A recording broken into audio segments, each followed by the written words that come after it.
O estresse é uma epidemia mundial, é um grave problema de saúde pública. Você sabia que até 50% das pessoas vão ter ou já têm algum problema de saúde relacionado ao estresse? Tanto saúde mental como saúde física.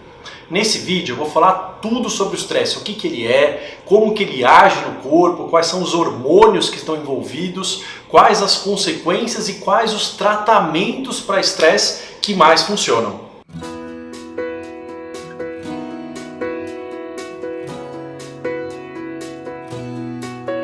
Olá, eu sou Marco Antônio Abud, médico psiquiatra pela Universidade de São Paulo e fundador aqui do canal Saúde da Mente. Como eu falei na introdução, eu vou falar sobre o estresse, que é uma epidemia mundial, um grave problema de saúde pública.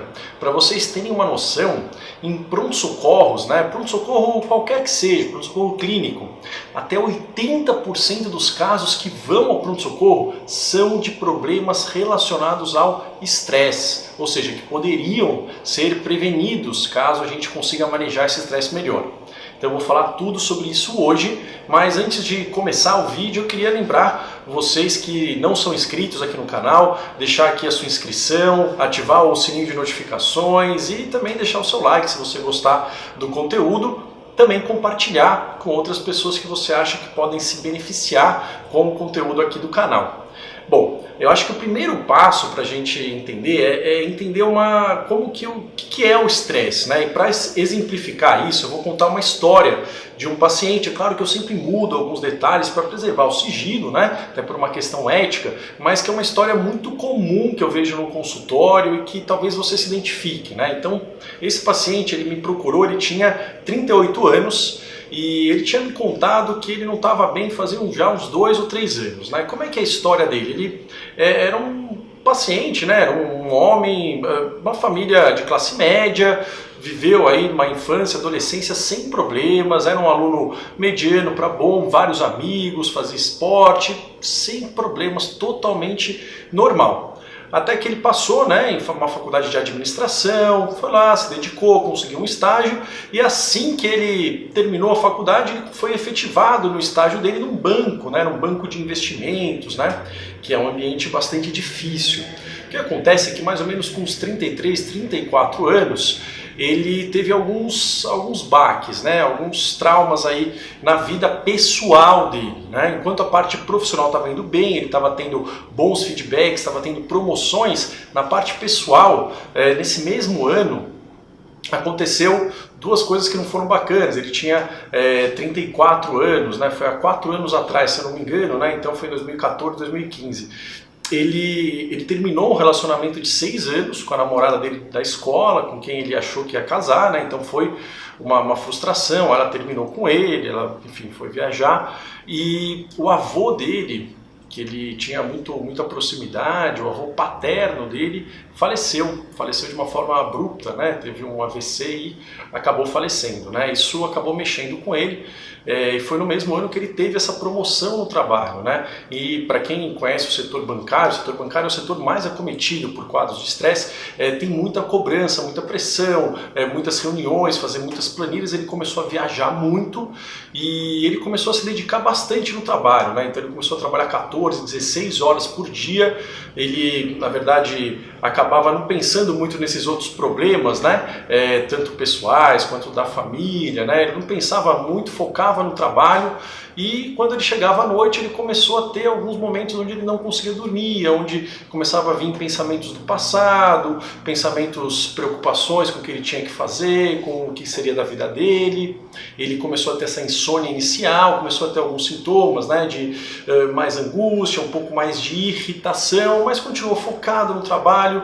Ele jogava bola com os amigos, eles tinham um grupo de futebol, mas não dava mais tempo dele fazer isso, porque ele tinha muitas viagens, muitas reuniões, ele estava assumindo muita responsabilidade lá no trabalho, e ele sentia, né, aquela obrigação e aquela empolgação de estar conseguindo fazer isso, mostrar para a família que ele conseguia ter esse sucesso. Só que aí ele foi ficando cada vez mais desatento, né? Ele me contava que ele andava, ele ia para o trabalho de metrô, então no metrô ele meio que ficava pensando em várias coisas, tudo que aconteceu, coisas do passado, várias ideias, e às vezes ele perdia a estação do metrô que ele tinha que descer, esquecer, às vezes ele não sabia nem o que ele tinha almoçado, o que ele tinha tomado de café da manhã no dia, a cabeça dele estava sempre viajando, estando em outro lugar, ele começou a cometer alguns erros, né, em algumas planilhas no trabalho, chamaram a atenção dele, o pessoal é muito duro, ele começou a ficar mais estressado, se cobrando mais e começou a se empenhar mais para tentar não errar, só que com o tempo ele foi ficando cada vez mais cansado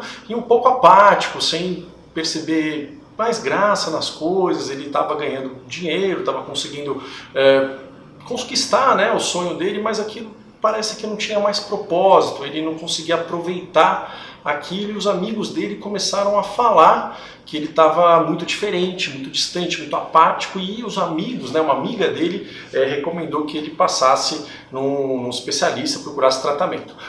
Bom, esse caso, né, é um caso típico da consequência do estresse na vida da gente, né? Então, com esse caso, vamos entender o que é o estresse, né, de uma forma muito simples para a gente poder conhecer e identificar se isso ocorre com a gente. Vamos tentar entender o que aconteceu com esse paciente que eu estou contando, que pode ter uma história parecida com muito de vocês, né? Então assim, ó, vamos dar uma olhada aqui. Eu gosto muito de usar aqui o Flipchart. Então o estresse, tem várias definições, mas eu gosto de uma definição muito simples, né? Que fala que o estresse, na verdade, é quando o nosso corpo, né, ele percebe uma ameaça nova. Então tem uma ameaça que o corpo percebeu. Então uma ameaça percebida. Uma ameaça percebida que gera uma tensão, tanto física quanto mental, maior. Então, uma ameaça percebida que gera um aumento de tensão. Tensão física e mental. Então, uma ameaça que gera um aumento de tensão e que tem uma sensação de falta de controle sobre essa ameaça, ou seja, essa ameaça é incontrolável.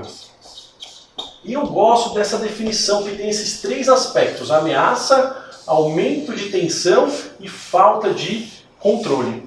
E aí, o que acaba acontecendo? Por que o estresse ele acaba se alimentando, né? Qual que é o impacto que isso tem na vida da gente? O que aconteceu com esse paciente? Aconteceu esse ciclo do estresse, é o ciclo tóxico do estresse, né? Que lembra um pouco aquele ciclo da ansiedade, mas ele tem alguns aspectos diferentes. Então, o estresse, com isso tudo, a pessoa ela vai se sentir mais irritada, ela vai ter mais ansiedade e ela vai sentir, eu vou explicar por que isso acontece, que vai começar a diminuir a energia dela e vai diminuir a capacidade de atenção e concentração. O que isso acaba tentando, né? O que a gente acaba fazendo quando a gente percebe isso, né? E que esse paciente também fez. A gente vai o quê? Tentar controlar isso.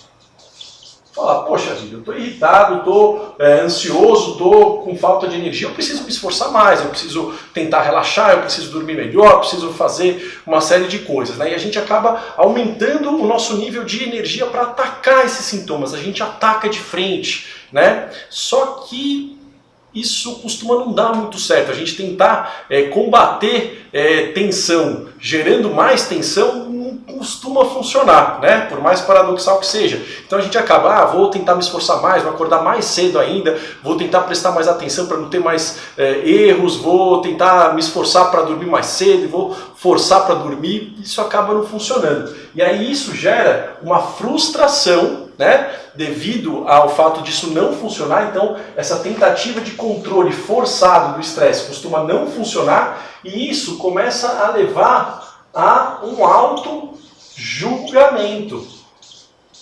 A gente começa a falar, poxa vida, mas eu não estou conseguindo fazer, né? Eu não sou capaz, eu não dou conta. E a gente começa a dar definições muito pesadas, muito críticas pra gente. A gente começa a achar que a gente é fraco, que a gente é burro.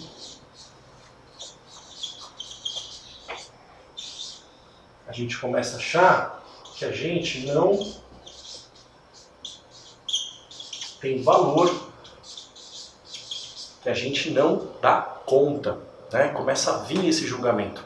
E isso é percebido pelo corpo como uma ameaça, como se alguém tivesse criticando, né? Imagina que um amigo seu estivesse falando isso para você o tempo todo. Você é fraco, você é burro, é incompetente, não dá conta, né? Precisa se esforçar mais, mas não vai conseguir. O que isso começa a fazer? Começa a aumentar a ameaça que o corpo percebe, porque tem alguém criticando, a nossa cabeça faz isso, né? É natural, não dá para controlar. E aumenta a irritabilidade, aumenta a ansiedade, aumenta a falta de energia, a tensão, e esse ciclo se autoalimenta até que isso leva a um estado de exaustão, de estafa, de burnout. Então, isso é o estresse e essa é a causa de por que o estresse é tão danoso. Mas vamos entender direitinho, de uma forma muito simples também, como que isso acontece no nosso corpo, como que o nosso corpo responde fisicamente ao estresse. Então, de uma forma muito simples, quando a gente percebe nessa ameaça, quando vem algo que estressa a gente, o corpo ele libera dois sinais, né? O primeiro sinal, que é mais rápido, mais imediato, é o sinal que vai ter um estímulo no tálamo e na amígdala, né? Não é a amígdala da garganta, né? A amígdala cerebral, que é uma área muito primitiva, né? Quem vê os meus vídeos aí sobre ansiedade já ouviu falar muito da amígdala. Então, o primeiro sinal do estresse é estímulo do tálamo, estimula a amígdala, e isso vai fazer com que libere adrenalina. Adrenalina, para quê? Para ajudar a gente a lutar contra o perigo ou fugir dele, ou paralisar, falar, vamos esperar ele passar. Então a adrenalina é algo que dá energia muscular, energia mental para a gente atacar aquele perigo ou para a gente evitar, para a gente sair dele. E tem um outro sinal que demora um pouco mais, que ele é mais a longo prazo, que envolve o hipotálamo, né? Então tem o hipotálamo, manda um sinal para a suprarrenal, que são glândulas em cima do nosso rim, e aí vai liberar no sangue o cortisol. E esse é talvez o grande vilão do estresse. E vamos dar uma olhada então o que é que esse segundo sinal causa, né? Na verdade, esse segundo sinal, ele que causa os problemas ruins de saúde decorrentes do estresse. Vamos dar uma olhada nisso. Então, como é que funciona, né? Eu gosto muito dessa curva, eu desenho muitos dos meus pacientes, tem alguns vídeos, né?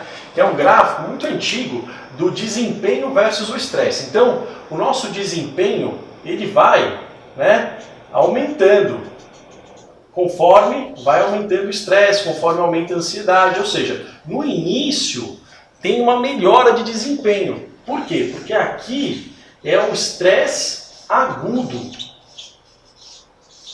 que aumenta a adrenalina. Então aqui tem um predomínio da adrenalina. Então nessa fase aqui, ó, é uma fase que o estresse ajuda a gente. Ele vai aumentando o nosso desempenho. Só que o que acontece? Se a gente tem aqui um estresse crônico, ou seja, um estresse que não passa, vai começando a ter o quê? Uma queda de desempenho. E a gente vai começando a ter uns sinais. Caiu aqui a tampa. A gente vai começando a ter uns sinais de falta de concentração, de falta de energia, de falta de rendimento, um excesso de irritabilidade, sintomas de insônia, né? E aqui nessa fase, né, tem um predomínio desse aumento do cortisol. E aí é nessa fase aqui que vem os problemas relacionados ao estresse. Então esse aumento de cortisol devido ao estresse crônico pode levar a um aumento de obesidade, a gente tem dificuldade para perder peso, né, com esse excesso de cortisol. A gente tem um aumento de risco de pressão alta, né? Aqui é RAS, hipertensão arterial sistêmica, aumenta esse risco. A gente tem um aumento da resistência à insulina, e isso leva a um aumento de risco de diabetes. A gente tem um encurtamento dos telômeros, que são partes dos nossos cromossomos que levam a um envelhecimento precoce. Então, esse é o mecanismo, né, que faz com que o estresse possa estar na causa das principais doenças que acometem o nosso dia a dia, além de prejudicar muito a nossa qualidade de vida, de aumentar o risco de ansiedade, de depressão, de uma série de outros problemas, né? Então, esse sim é o mecanismo do estresse. O que é importante, né, a gente entender? O que eu queria passar para vocês? O primeiro passo é vocês entenderem isso. E quanto mais a gente entende, quanto mais expert a gente fica com o que acontece com a gente, mais a gente tem ferramentas para desarmar esse circuito. E é possível desarmar esse circuito. A segunda coisa, para entender que o problema do estresse não é o estresse agudo, não é quando vem uma cobrança, vem uma questão intensa, mas é esse estresse crônico. E a questão é que nós temos muitas fontes de estresse que ficam o dia a dia todo com a gente, né? Então, trânsito, brigas de relacionamentos, broncas do chefe, problemas financeiros, mudanças geram muito estresse, qualquer tipo de mudança, uma incerteza, um clima de incerteza, né, que a gente não sabe o que vai acontecer, né? Então incerteza na política, incerteza na economia, incerteza em relacionamentos, isso não é bom. Então a gente entender que tudo isso vai levando ao estresse crônico, nós estamos sob esse risco e por isso a gente tem que tentar, é interessante que a gente tente abordagens para combater esses elementos de estresse crônicos. Não dá para evitar tudo isso, né? A gente não vai largar a vida e viver no campo, em outro ambiente. Não é nem interessante isso, isso é irreal. Mas eu acho que é legal a gente entender que nós vivemos sob estresse crônico. Isso aumenta o risco da maioria das doenças que nós temos, aumenta o envelhecimento precoce. E nós temos que trabalhar estratégias que funcionem para isso. Tentar tirar o estresse na marra, se esforçando mais, de uma forma agressiva, não funciona. Então o que acaba ajudando no estresse? Número 1, atividade física, principalmente atividade aeróbica. Na aeróbica ajuda também. A outra coisa, treinos de relaxamento. Então a gente ajudar o nosso corpo a aprender a relaxar. O que mais funciona para isso? Cada um tem a sua técnica, mas o que é mais estudado é Mindfulness, e é por isso que eu falo tanto aqui no canal, Yoga e Tai Chi. Então Mindfulness, Yoga e Tai Chi ajudam muito. Treinos de resiliência, né? No meu workshop, que é um workshop Saúde Total da Mente, tem várias técnicas de resiliência que eu ensino lá, tem um vídeo sobre isso, né? Vale a pena dar uma olhada. E tem treinos de reestruturação cognitiva, que é a gente mudar os nossos pensamentos e mudar como a gente encara alguns aspectos da vida, que são alguns trabalhos de terapia cognitiva que podem ajudar. Mas o que vocês já podem começar a ter em mente que a atividade física é um tratamento, é uma prevenção ao estresse e pode ser uma prevenção para obesidade, para pressão alta, para diabetes. A ideia é coisas que sejam possíveis de serem sustentadas. Se você não gosta de academia, não precisa se forçar. Se você não gosta de spinning, não precisa se forçar. Fazer algo que você goste, que tenha pouco custo, né, que não precisa comprar muita coisa, muito equipamento, que você consiga de preferência fazer com alguém, né, para ter um compromisso, isso ajuda, e que você consiga manter. E a outra coisa que eu ensino é começar a tentar praticar o Mindfulness, mas o Mindfulness não precisa ir para um mosteiro, para uma coisa mais religiosa, fazer um retiro espiritual, não. Começar a praticar no dia a dia de vocês, começar com 1 ou 2 minutos de prática, né? Por isso que a gente aqui do canal, né, tem um aplicativo que é o WeMind, que o link aí vai estar na descrição, aplicativo para iOS, para Android, que tem meditações muito curtas e ensinam passo a passo de como começar a praticar o Mindfulness. Não precisa começar a ficar 20, 30 minutos, achar que você tem que esvaziar a mente, isso não funciona, isso é irreal, né? Tem que ser algo que a gente consiga praticar e começar com 1 minuto e ir aumentando 1 minuto por semana, né? Lá tem várias meditações muito curtinhas, vale a pena dar uma olhada, mas eu vou continuar nos outros vídeos falando muito mais sobre essas técnicas de prevenção e tratamento para o estresse crônico. Bom, espero que vocês tenham gostado do vídeo. Se vocês gostaram, deixa aqui o seu like, deixa os seus comentários sobre dúvidas, o que vocês acharam, se vocês têm histórias que se identificam com essa história que eu contei no vídeo, se tem outras histórias também, tá bom? É legal a gente poder compartilhar para dar esse senso de que a gente não está sozinho, né? Eu sempre falo, sofrer não é bom, mas sofrer junto é melhor do que sofrer sozinho. Só isso já dá um conforto pra gente, certo? E deixem também as sugestões aí de temas para os próximos vídeos. Vou ficando por aqui. Um forte abraço para vocês e nos vemos no nosso próximo vídeo. Até lá. Tchau, tchau.